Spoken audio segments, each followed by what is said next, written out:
Fala, leitores da Bíblia, graça e paz, como é que vocês estão? Espero que estejam todos bem. Hoje a gente vai ler os capítulos 29 e 30 de Deuteronômio. Vamos ler o Salmo 92 e Atos capítulo 3. Vamos orar? Senhor nosso Deus e Pai, mais uma vez estamos diante da Tua Palavra. Pedimos, Senhor, com insistência sempre, que o Senhor nos abençoe e nos transforme segundo a Tua vontade, segundo o ensino que temos lido na Tua Palavra. Que o Senhor, ó Deus, tenha misericórdia de nós e não nos deixe permanecer como estamos, mas que a cada dia o Teu Espírito, ó Deus, aplique a Tua Palavra ao nosso coração. Pedimos em nome de Jesus. Amém. Capítulo 29, então, começa o quarto discurso de Moisés. São estas as palavras da aliança que o Senhor ordenou que Moisés fizesse com os filhos de Israel na terra de Moabe, além da aliança que havia feito com eles em Horebe. Moisés mandou reunir todo Israel e então lhes disse. Então veja, Deus estabeleceu uma aliança em Horebe e aqui na terra de Moabe, Deus faz exatamente a mesma coisa, né? Segundo tudo aquilo que já tinha falado, ele repete as mesmas palavras. Então lhes disse: Vocês viram com seus próprios olhos tudo o que o Senhor fez na terra do Egito com Faraó, com todos os seus servos e com toda a sua terra. Viram grandes provas, sinais e grandes maravilhas. Mas até o dia de hoje o Senhor não deu a vocês um coração para entender, nem olhos para ver, nem ouvidos para ouvir. Durante 40 anos eu os conduzi pelo deserto e nesse tempo não envelheceram as roupas que vocês usavam, nem se gastaram as sandálias que vocês calçavam. Vocês não comeram pão, nem beberam vinho ou bebida forte para que soubessem que eu sou o Senhor, seu Deus. Quando chegaram a este lugar, Seom, rei de Esbom, e Og, rei de Bazã, saíram ao nosso encontro para lutar contra nós e nós os derrotamos. Tomamos a terra deles e a demos por herança aos Rubenitas, aos Gaditas e à meia tribo dos Manassitas. Portanto, guardem e cumpram as palavras desta aliança para que vocês prosperem em tudo o que fizerem. Então Moisés está lembrando aqui uma série de coisas que aconteceu com eles, que eles viram acontecer, o modo como Deus cuidou deles. Hoje todos vocês estão diante do Senhor, seu Deus, os chefes das tribos, os anciãos e os oficiais, todos os homens de Israel, as crianças, as mulheres e os estrangeiros que se encontram no arraial, desde o rachador de lenha até o tirador de água, para que entrem na aliança do Senhor, seu Deus, e no juramento que hoje o Senhor, seu Deus, está fazendo com vocês, para que hoje os estabeleça por seu povo e ele seja o Deus de vocês, como ele lhes prometeu e como jurou aos pais de vocês, Abraão, Isaque e Jacó. Não somente com vocês que faço esta aliança e este juramento, porém com aquele que hoje aqui está conosco diante do Senhor nosso Deus e também com aquele que não está aqui hoje conosco. Porque vocês sabem como habitamos na terra do Egito e como passamos pelo meio das nações pelas quais vocês passaram. Viram as suas abominações e os seus ídolos feitos de madeira e de pedra, e viram também a prata e o ouro que havia entre elas. Que entre vocês não haja homem, nem mulher, nem família, nem tribo, cujo coração hoje se desvie do Senhor nosso Deus e vá servir os deuses destas nações. Que não haja entre vocês raiz que produza erva venenosa e amarga. Ninguém que ouvindo as palavras desta maldição se abençoe no seu íntimo, dizendo: terei paz, mesmo que eu ande na teimosia do meu coração. Pois isso destruiria a terra molhada com a seca.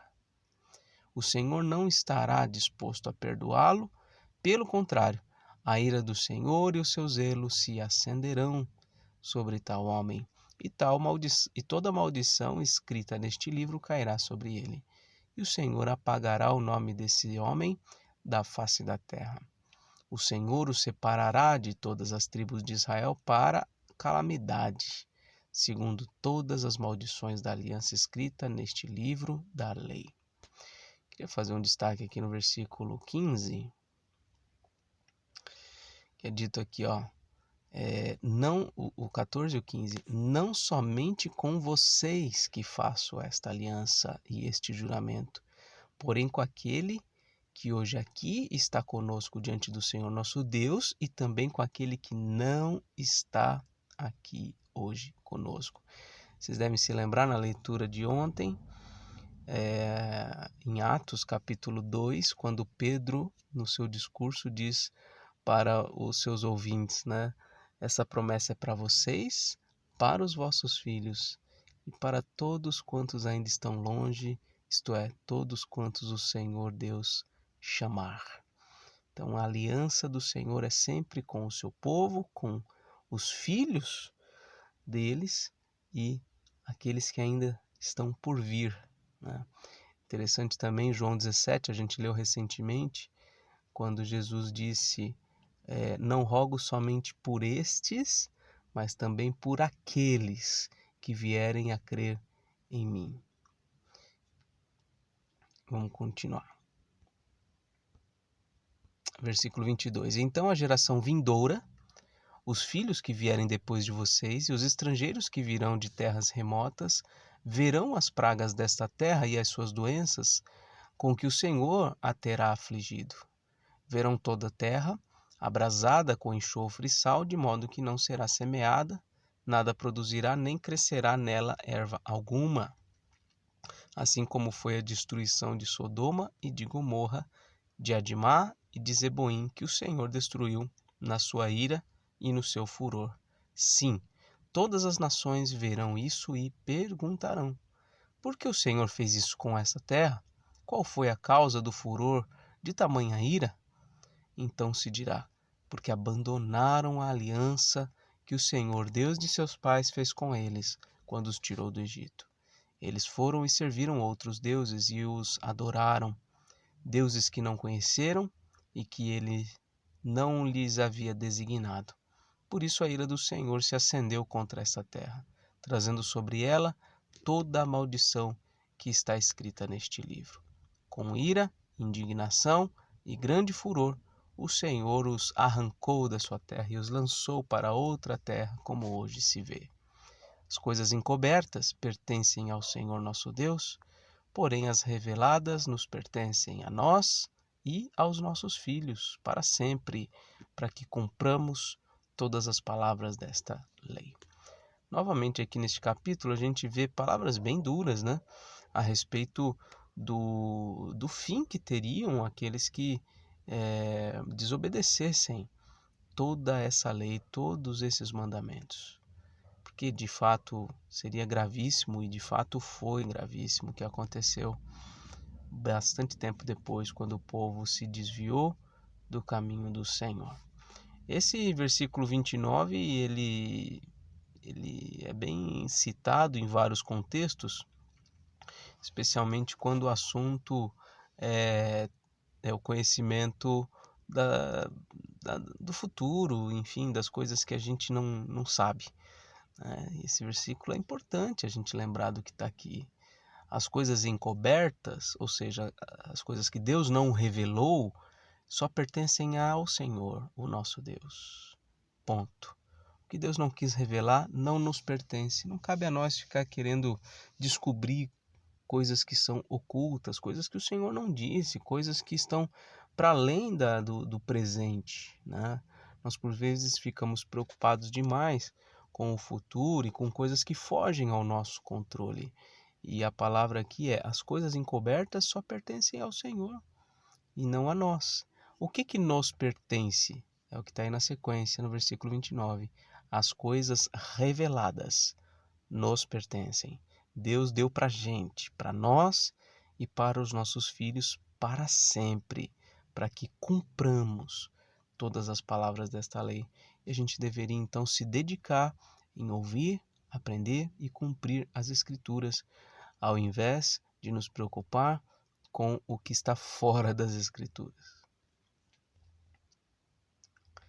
Quando todas estas coisas vierem sobre vocês, a bênção e a maldição que pus diante de vocês, se vocês se lembrarem delas entre todas as nações para onde o Senhor seu Deus os lançar, e voltarem para o Senhor seu Deus, vocês e os seus filhos, de todo o seu coração, de toda a sua alma, e derem ouvidos à sua voz, segundo tudo o que hoje lhes ordeno, então o Senhor seu Deus mudará a sorte de vocês, e se compadecerá de vocês, e os reunirá de todos os povos entre os quais o Senhor, o Deus de vocês, os havia espalhado.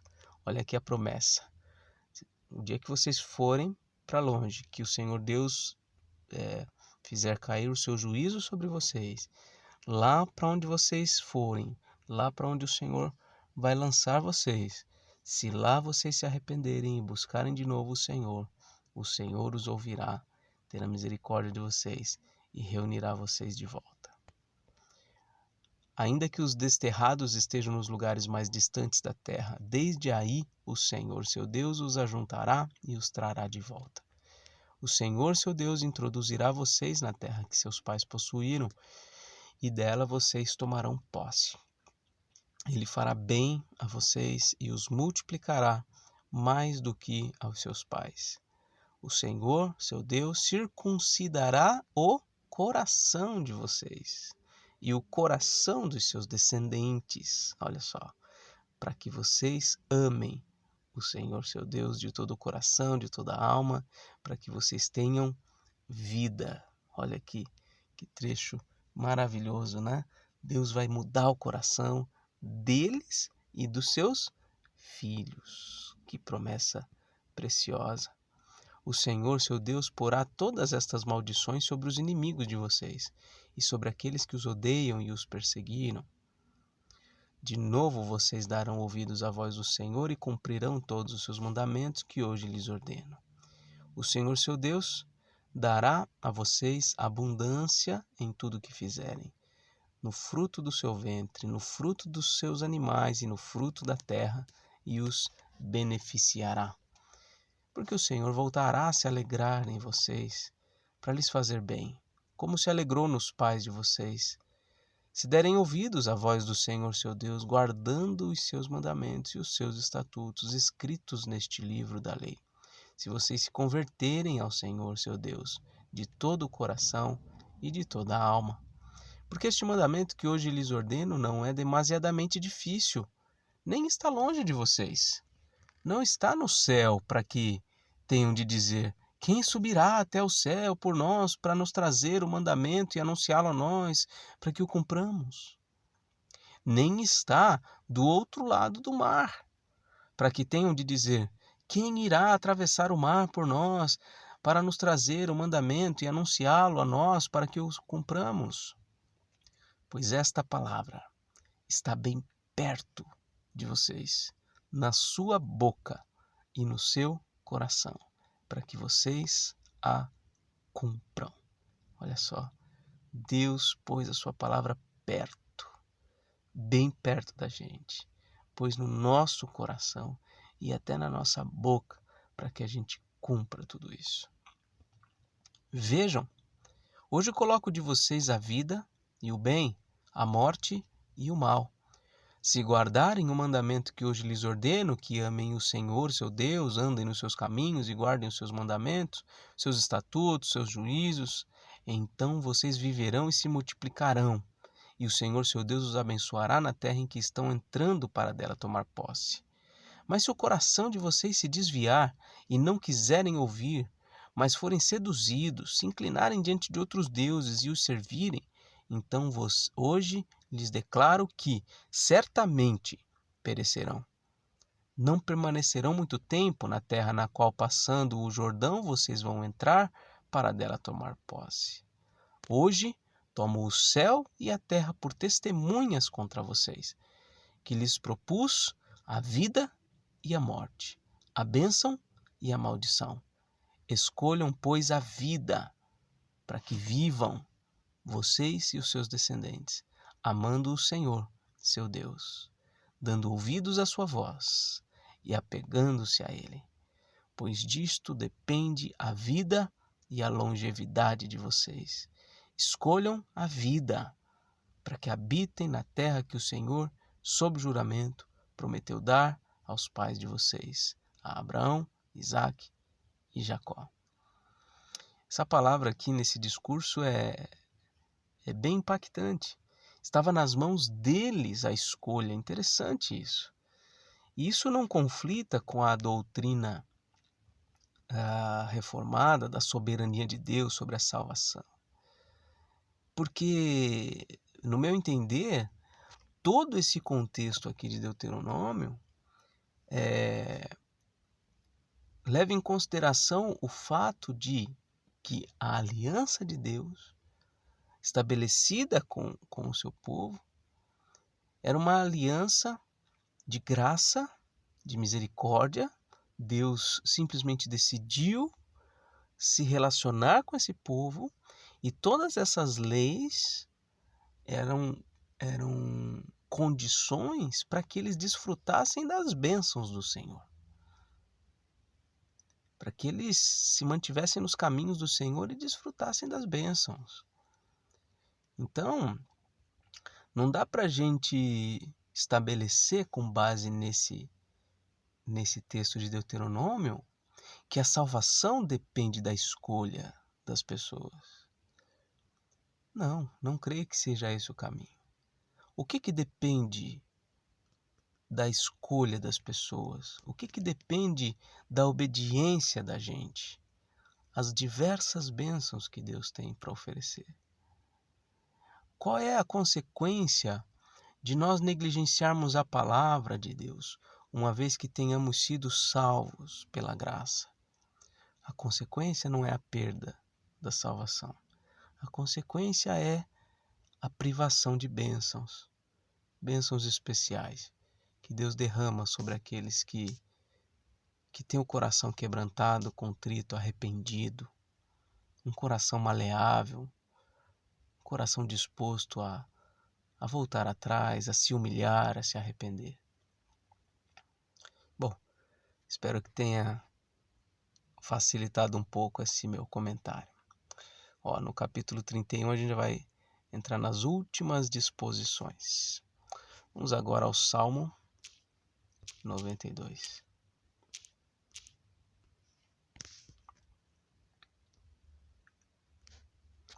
Peraí. Salmo, cântico para o dia de sábado. Bom é render graças ao Senhor e cantar louvores ao teu nome, ó Altíssimo. Anunciar de manhã a tua misericórdia e durante as noites a tua fidelidade, com instrumentos de 10 cordas ao som da lira e com a solenidade da harpa. Pois me alegraste, Senhor, com os teus feitos, exultarei nas obras das tuas mãos. Como são grandes, Senhor, as tuas obras, os teus pensamentos, que profundos! O tolo não compreende, e o insensato não percebe isto. Ainda que os ímpios brotem como a erva, e floresçam todos os que praticam a iniquidade, serão destruídos para sempre.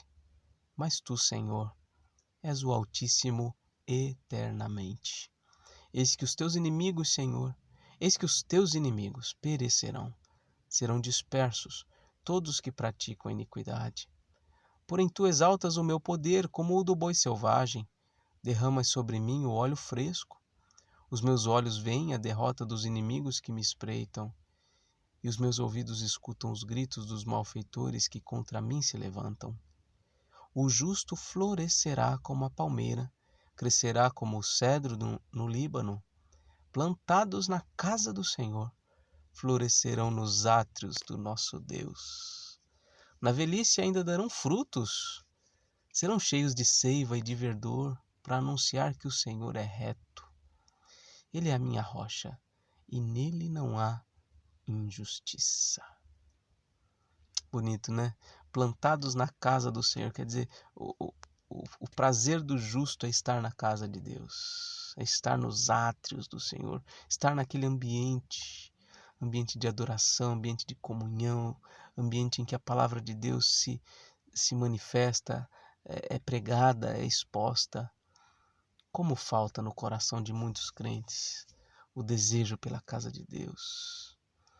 E o que acontece é que aqueles que não amam a casa do Senhor, que não amam a comunhão com o povo de Deus, que não amam a palavra de Deus, que deixarão de dar frutos, não serão como esse do versículo 14, mas que nós sejamos, meus irmãos, como este justo que floresce, que dá frutos, mesmo na velhice, mesmo na fase da vida que, enfim, as pessoas já não dão fruto, já não produzem nada. Que conosco seja diferente, que a gente continue produzindo fruto até o finalzinho, cada instante da nossa vida seja vivido para a glória de Deus. E agora vamos a Atos, capítulo 3. A cura de um coxo em Jerusalém. Pedro e João estavam se dirigindo ao templo para a oração das 3 horas da tarde. Estava sendo levado um homem coxo de nascença que diariamente era colocado à porta do templo chamada Formosa para pedir esmolas aos que entravam. Quando ele viu Pedro e João que iam entrar no templo, pediu que lhe dessem uma esmola. Pedro, fitando-o juntamente com João, disse: "Olhe para nós." Ele os olhava atentamente, esperando receber alguma coisa. Pedro, porém, lhe disse: "Não possuo nem prata nem ouro, mas o que tenho, isso lhe dou. Em nome de Jesus Cristo, o Nazareno, levante-se e ande." E pegando a mão direita do homem, ajudou-o a se levantar. Imediatamente os seus pés e tornozelos se firmaram, e dando um salto ficou em pé, começando a andar, e entrou com eles no templo, pulando e louvando a Deus. Todo o povo viu o homem andando e louvando a Deus, e reconheceram que ele era o mesmo que pedia esmolas, assentado à porta formosa do templo. E ficaram muito admirados e espantados com o que lhe tinha acontecido. Enquanto aquele homem ainda se mantinha ao lado de Pedro e de João, todo o povo, perplexo, correu para junto deles no pórtico chamado de Salomão. Quando Pedro viu isso, dirigiu-se ao povo, dizendo: "Israelitas, por que vocês estão admirados com isto? Ou por que estão com os olhos fixos em nós, como se pelo nosso próprio poder ou piedade tivéssemos feito esse homem andar? O Deus de Abraão, o Deus de Isaque, o Deus de Jacó, o Deus de nossos pais, glorificou seu servo Jesus, a quem vocês traíram e negaram diante de Pilatos, quando este já havia decidido soltá-lo. Vocês negaram o santo e o justo e pediram que fosse solto um assassino. Vocês mataram o autor da vida, a quem Deus ressuscitou dentre os mortos, do que nós somos testemunhas. Pela fé no nome de Jesus é que esse mesmo nome fortaleceu a este homem que vocês estão vendo e bem conhecem.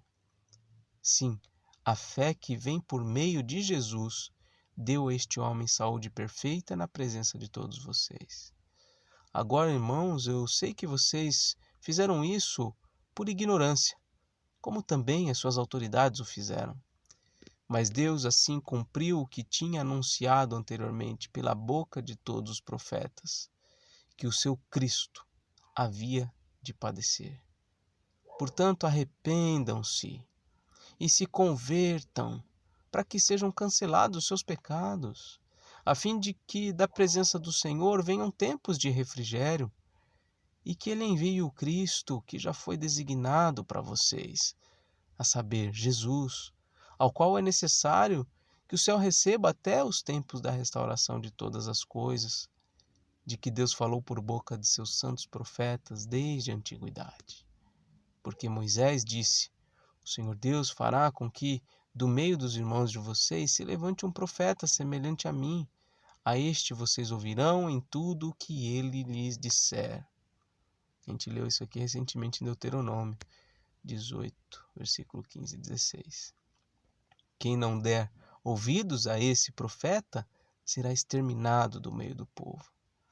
E todos os profetas, a começar com Samuel, assim como todos os que falaram depois dele, também anunciaram esses dias. Vocês são os filhos dos profetas e da aliança que Deus estabeleceu com os pais de vocês, dizendo a Abraão: na sua descendência serão abençoadas todas as nações da terra.